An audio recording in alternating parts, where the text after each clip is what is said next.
యుద్ధం జరుగుతున్న సమయంలో రాజకీయ నాయకులు నోరు మూసుకుని ఉండాలా, సైన్యం నోరు తెరిచి ఉండాలా? ఇజ్రాయెల్లో రెండూ జరిగిపోతున్నాయి, ఇద్దరు నోరు తెరుస్తున్నారు. సైన్యం కూడా తను ఏం చేస్తుందో చెప్పాలి, కానీ రాజకీయ స్టేట్మెంట్ ఇవ్వకూడదు.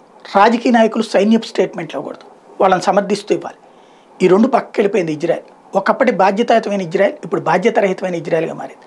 అక్కడ ఉన్న మంత్రులు సైన్యం వేగం ఎందుకు చేయట్లేదు, గాజాలో ఎందుకు ముందుకు దూసుకుపోవట్లేదు అనేటువంటి ఫెయిల్యూర్స్ గురించి మాట్లాడుకొస్తే దానికి సైన్యం ఘాటైన ఆన్సర్ ఇచ్చింది.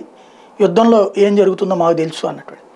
రెండో కాన్సెప్ట్, మొన్న కొంతమంది సైనిక సిబ్బంది అక్కడున్న ఒక మసీదులోకి ఎంటర్ అయ్యి అక్కడ హిబ్రూ భాషలో ముస్లిం సమాజానికి వ్యతిరేకంగా మాట్లాడారు కదా, ఆ విషయంలో వాళ్ళని సస్పెండ్ చేసింది సైన్యం. కానీ ఇజ్రాయెల్లో ప్రస్తుతం ప్రభుత్వంలో నెతన్యాహు ప్రభుత్వంలో భాగస్వామి అయినటువంటి రైటిస్ట్ పార్టీల వాళ్ళు దాన్ని తప్పుబడుతూ సైనికాధికారులను విమర్శించారు. దానికి సైనికాధికారులు మమ్మల్ని రాజకీయాల్లోకి లాగద్దు అంటూ ఘాటుగా స్పందించారు.